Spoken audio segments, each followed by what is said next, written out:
Alhamdulillah wassalatu wassalamu ala Rasulillah Muhammad ibn Abdullah wa ala alihi wa sahbihi wa mawala amma ba'du wa la hawla wa la quwwata illa billahil aliyyil azim. Alhamdulillah, di kesempatan malam hari ini kita melanjutkan kembali pelajaran kita di dalam kitab Al-Jawahirul Kalamiyah. Pembahasan kita di kesempatan malam hari ini yaitu kita membahas tentang sifat wajib bagi Allah Subhanahu wa Ta'ala yang keempat. Sifat wajib bagi Allah Subhanahu wa Ta'ala yang keempat yaitu al-mukhalafatu lil hawadith.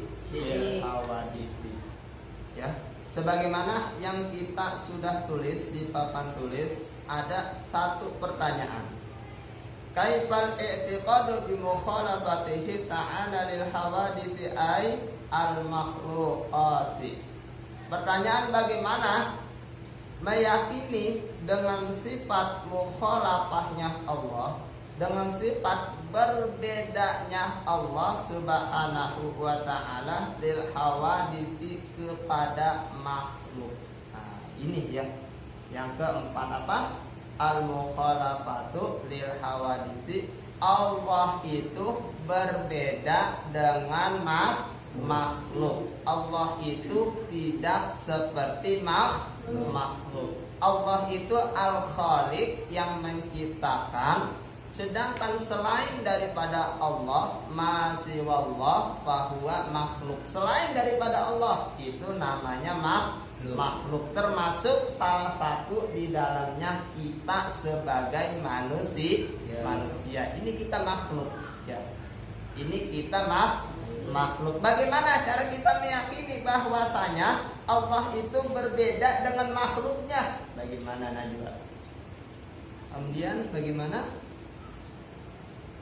Itu bagaimana? Belum tahu. Bagaimana cara kita meyakini kalau Allah itu berbeda dengan makhluknya?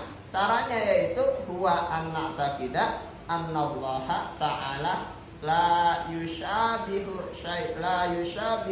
syai'un. Nih, kita tanamkan ya. Ya Najwa ya. Ya ucap ya. Jordan, kemudian kita tanamkan di dalam hati kita keyakinan i'tiqad yang kuat bahwasanya Allah Subhanahu wa Ta'ala la yushabihu syai'un. Tidak ada sedikit pun, tidak ada sesuatu apapun yang menyerupai Allah Subhanahu wa Ta'ala. La fi dzatihi wa la fi sifatihi wa la fi af'alihi. Tidak di dalam zatnya ataupun di dalam sifat-sifatnya ataupun di dalam pekerjaan-pekerjaannya. Tiga perkara. Yang pertama zat. Zat ini artinya orangnya. Yang kedua sifat. Sifat artinya perilaku kepribadiannya. Terus yang ketiga itu adalah af'al. Af'al ini artinya pekerjaan. Kita punya zat. Zat kita apa? Ini bentuk diri kita. Kita punya sifat. Salah satunya apa? Salah satunya sifat kita bisa melihat, kita bisa mendengar, kita bisa berbicara, kita bisa mengetahui, dan kita juga punya af'al. Af'al kita apa? Salah satunya pada kesempatan malam hari ini af'al kita yaitu kita sedang belajar. Nah, zatnya Allah, sifatnya Allah, af'alnya Allah itu tidak bisa kita samakan seperti makhluknya. Ya, kalau Allah Subhanahu wa Ta'ala itu memiliki zatnya Allah itu tidak seperti kita. Contoh, misalkan, ya kita ini bentuk kita seperti ini. Jadi kalau bentuknya Allah itu tidak seperti kita. Jangan kita samakan. Jangan-jangan Allah ini punya muka, punya kaki, punya tangan. Nah, itu bahasa yang murtad, bahasa yang keluar dari ajaran tauhid. Itu adalah pelajaran yang yang salah. Jadi Allah Subhanahu wa taala, zatnya Allah Subhanahu wa taala itu sedikit pun tidak seperti zatnya makhluk. Faqulu ma tarahu aw yafturu bibalika. Setiap sesuatu apa yang kita lihat, misalkan contoh, ya kita melihat seseorang yang sangat sempurna, jangan-jangan Allah itu seperti itu. Itu bahasa jangan-jangan, itu sudah murtad, itu sudah kafir, keluar daripada tauhid. Ya, jadi jangan-jangan Allah itu seperti ini, jangan-jangan Allah itu seperti matahari, jangan-jangan Allah itu seperti patung. Itu salah. Itu adalah orang-orang yang murtad. Orang-orang yang murtad dengan apa? Dengan perkataannya. Au yakfuru bibalika, ataupun kita tidak melihat, tetapi kita punya imajinasi, kita punya pemikiran, terlintas di dalam pikiran kita. Allah itu maha melihat. Wah, jangan-jangan Allah itu matanya gede. Nah, ya, Allah itu maha mendengar. Jangan-jangan Allah itu kupingnya gede. Wah, itu salah. Itu sudah murtad, keluar daripada ajaran tauhid yang baik dan benar. Ya, Ijri, ya, Jordan, Amdian, ya, Najwa. Jadi jangan kita samakan, ya.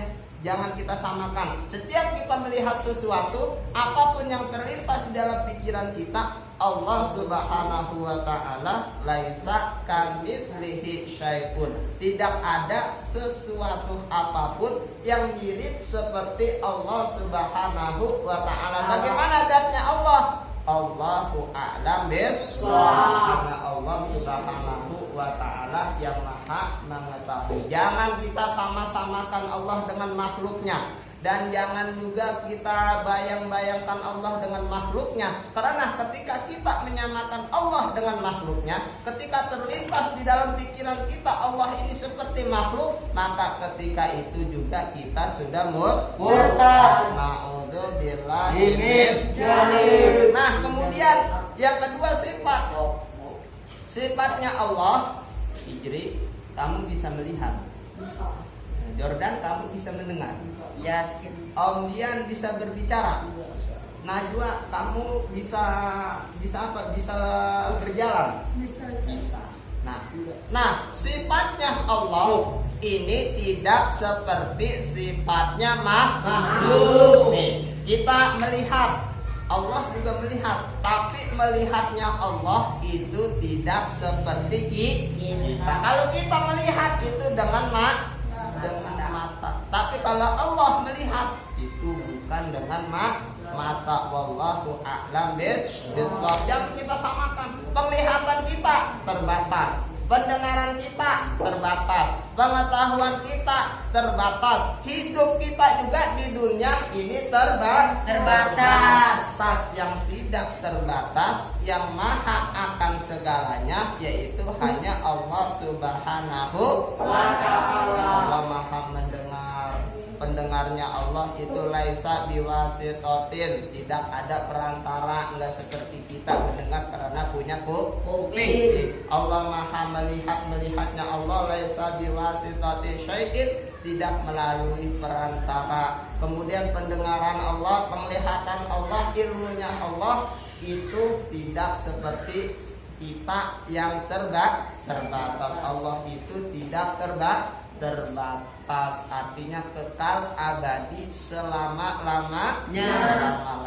Kemudian yang ketiga, wala fi af'alihi, dan tidak juga pada di dalam af'alnya. Innama amruhu idza arada syai'an ayyaqula lahu kun fayakun. Ini yang sering kita baca di dalam surah Yasin.